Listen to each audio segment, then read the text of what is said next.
Good morning, everybody. Matt Moda here to give you my favorite NBA player prop picks today. We are talking Wednesday, January 22nd. The Splash Zone is back in your life with 6 NBA player prop picks to lock in for today's NBA betting slate. We got a pretty big slate of games on tap for today, so I ended up going with 6 picks for you guys to lock in, 5 of which, of course, are plus money bangers because that is how we do things here.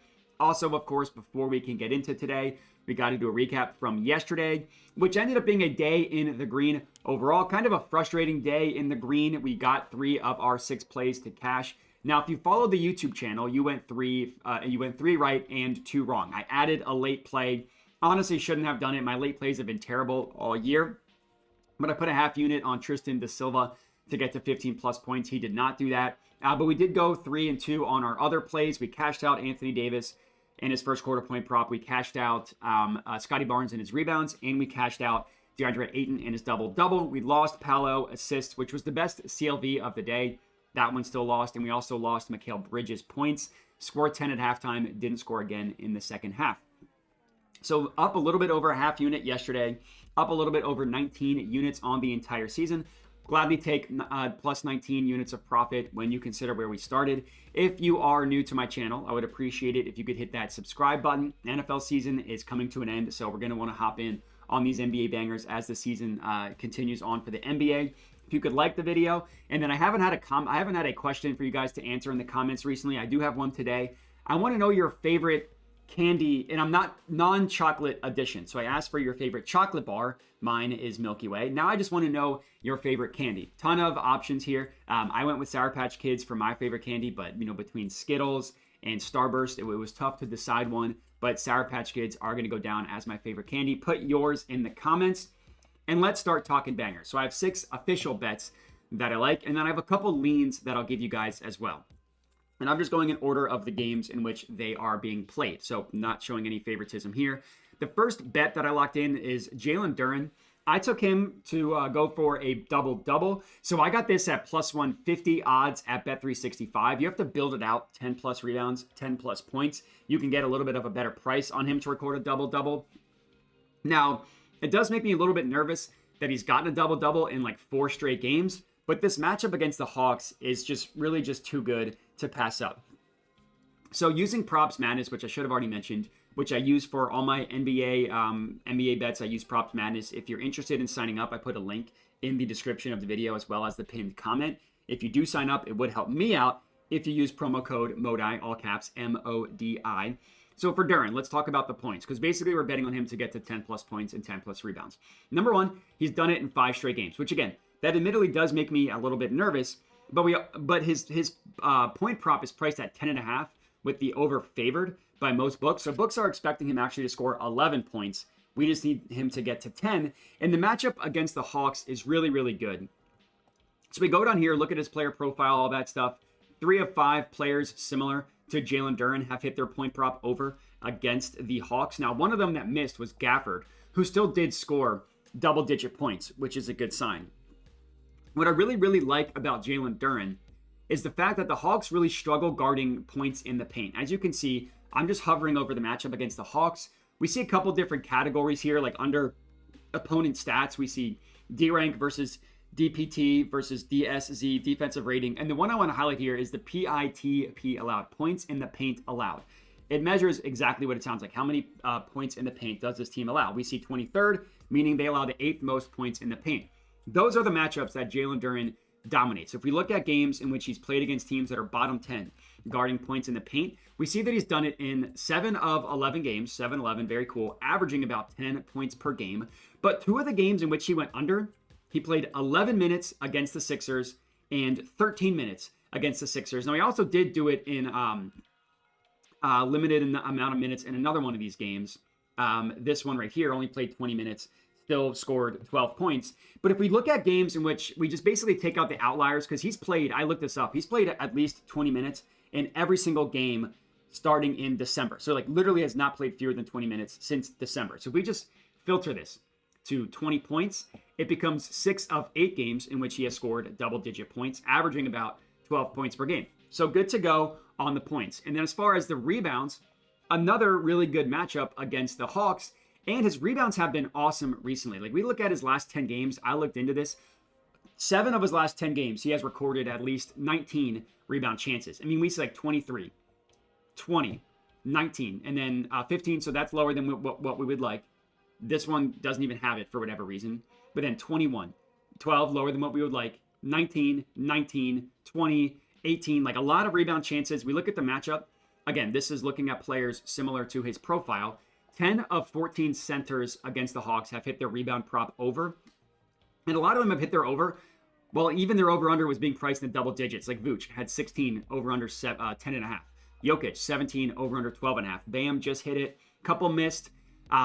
Davis hit it, and that was, Davis missed it, but got to 10 rebounds, which is really all we're asking for here.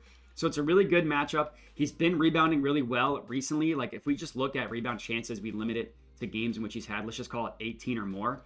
He's gotten 10 rebounds in 17 of 23 games. And because the matchup is so good, I see no reason why he won't get another 18 rebound chances. So that's play number 1, Jaylen Duren double-double plus 150 at bet 365. Next up, we're heading to this Timberwolves versus Mavericks game. And I'm going Kyrie Irving on the points. I actually laddered him all the way up to 30. So as you can see, the main line here, you can take over 25.5 for minus 120. A couple books have it at 26.5. Looks like the best offered price there is minus 109 on a real sports book. Again, I took him 30 plus. Now, Kyrie, 30 plus points. Obviously, he's not scoring nearly as much as you would expect in games without Luka Doncic. Like, we look at games without Luka. He's only gone 26 or more points in 5 of 13 games. As we can see, of the games in which he went over, only one time did he not land on 30 or more points. And look how many times he shot in that game. 21 times. Shot 9 of 21, 3 of 12 from the field. We'll gladly take another 20 shots from Kyrie, especially when 12 of them are three-pointers. So he just shot poorly in that game.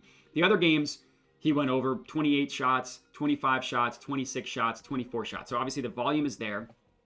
This is all a play on the matchup.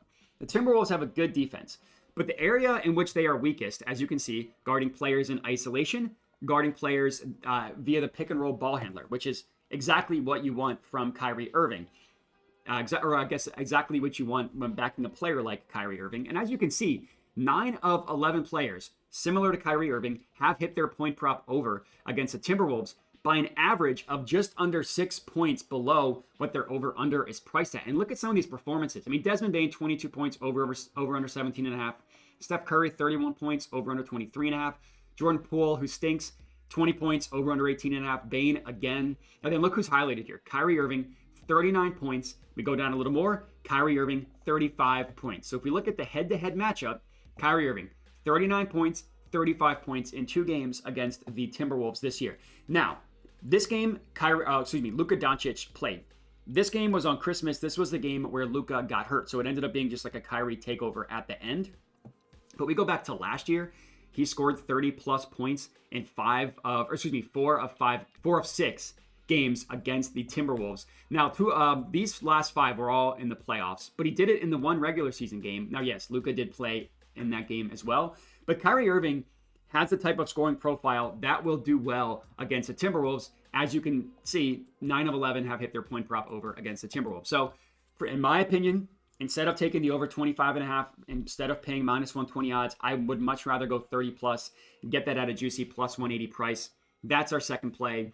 I don't have a play in either of these Suns Nets or Cavaliers Rockets game. I do have some leans that I will give you guys. I do have an official play here on the Bucks versus Pelicans. Now, I got an awesome price here. I took Damian Lillard assists. So I got him 7 plus assists at plus 155. It was an insane price by the sports books. If I'm betting this right now, which those of you guys that are not in the Dub Club, unfortunately, this is what you're doing, I would actually go 8 plus. So if you're betting this right now, I would go Damian Lillard 8 plus assists because you can get plus 175 odds on that, which is a really, really good price. So Dame assists, as you can see, it's been pretty hit or miss recently. Like looking at his last games, misses, hits, misses, hits, misses, hits back-to-back games, misses back-to-back games. It's basically like in every other thing for Damian Lillard in terms of his assist.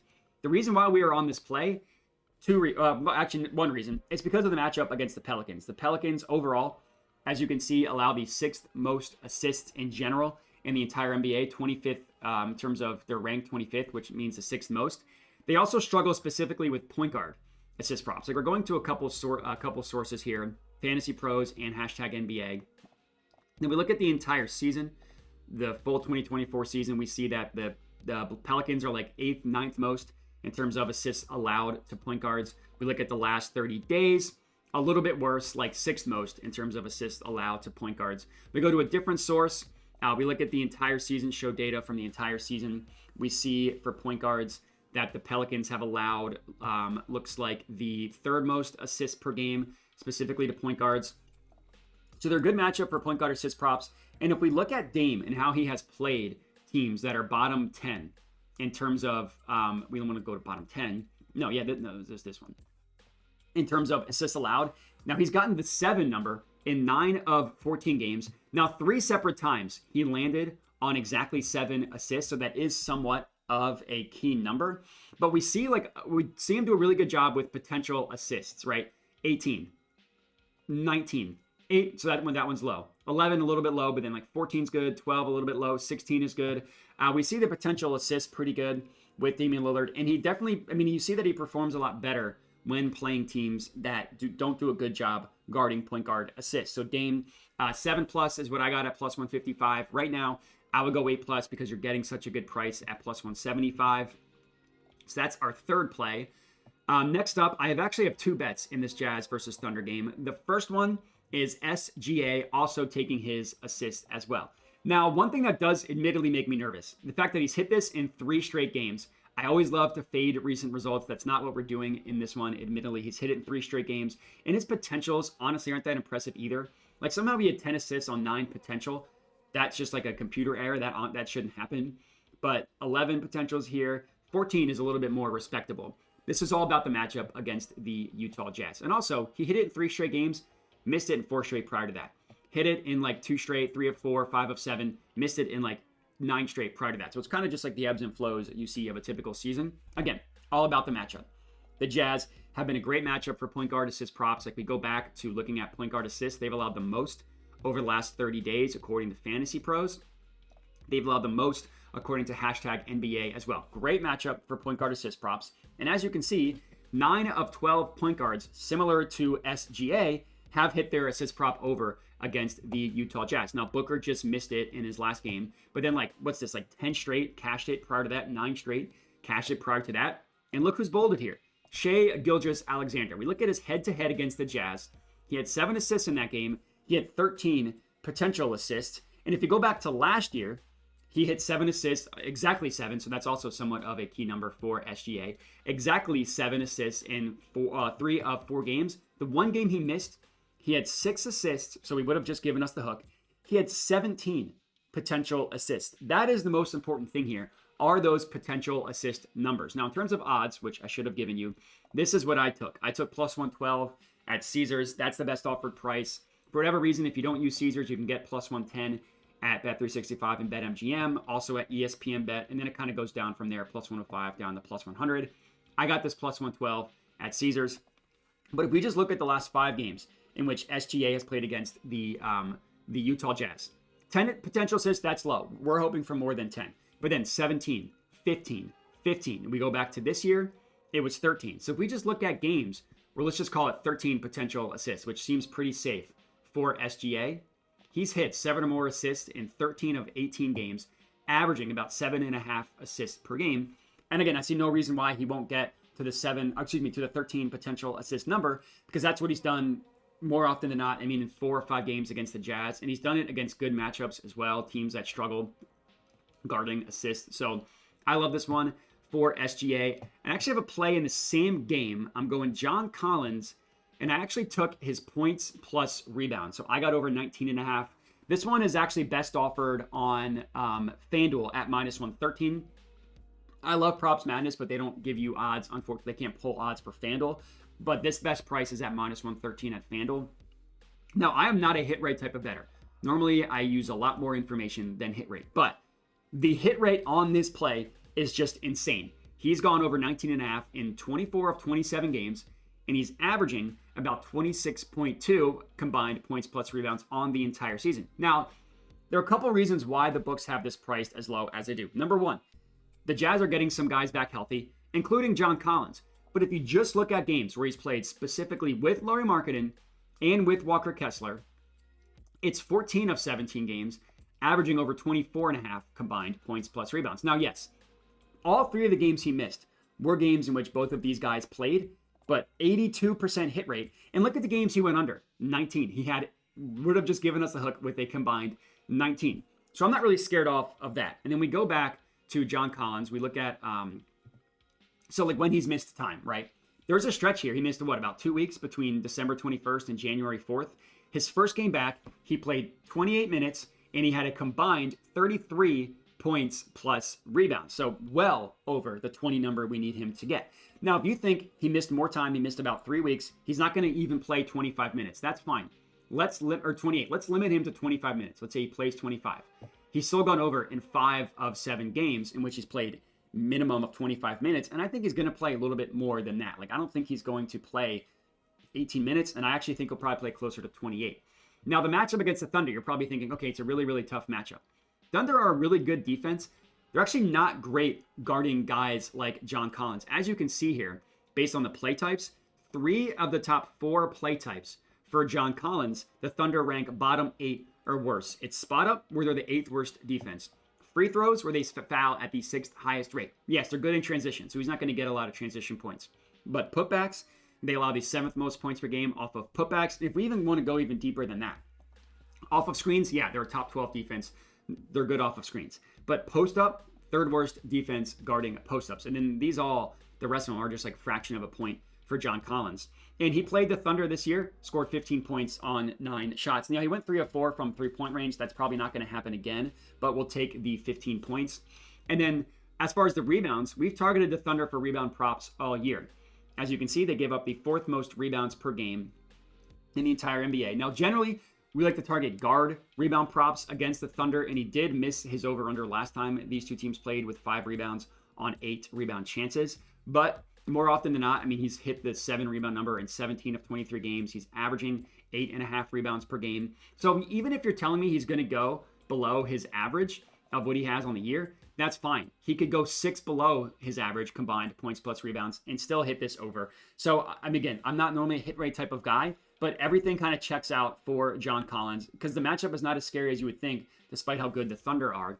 So that is our 5th play of the video. And then our last official bet, Hornets versus Grizzlies. I went with Miles Bridges, and I took him 20 plus points. So if you want to be safe, you can go over 18.5 at minus 110 odds. I went 20 plus. I got that at plus 120 at FanDuel because, again, I mean, everybody that knows me knows I love to do the pumped up numbers, and I think it makes sense for Miles Bridges. Now, this is another situation where we are not fading recent results. I mean, you look at he's hit 20 plus points in 5 straight games, and he's done it in 9 of his last 11 as well. 9 of his last 11, with one time scoring exactly 19 points in a really, really tough matchup against the Oklahoma City Thunder, where he shot 1 of 8 from 3-point range. The reason why, even with this hit rate, which would normally scare me off, the reason why I'm comfortable with it, it's all because of the volume. In every single game, he's taken 14 or more shots. 17, 17, 16, 32, which that's probably not going to happen, but 32, 16, 14, 17, 15, 16, 15, 15. 14 or more shots in every single game. Now, some of those games were with LaMelo Ball. So, okay, let's just look at games in which he's played with LaMelo Ball. 9 of his last 11, and I checked, it's 14 or more in every single game with LaMelo Ball as well. So we're saying, all right, his floor is 14 shots. Let's look at games and how he has performed when he has taken at least 14 shots, which is his absolute floor. He has scored 20 or more points in just over 60% of his games, about 62%, averaging over 20 games as well. So that all looks good. The matchup is good as well. The Grizzlies have a decent defense, but they're weak, kind of similar guarding play types for Miles Bridges. Number 1, spot up. Now, they're not the worst defense, 20th, 11th most. So that's still not a defense to be scared of. But then transition, 6th worst transition defense. Free throws, foul at the 3rd highest rate. Pick and roll ball handler, 9th most points per game to pick and roll ball handlers. And they play super fast. You hover over here, they play at literally the fastest pace in the entire NBA. So it's just a track meet when you're playing the Memphis Grizzlies, which just leads to more points. As you can see, 6 of 9, that's very nice. Players similar to Two Miles Bridges have hit their point prop over against the Grizzlies.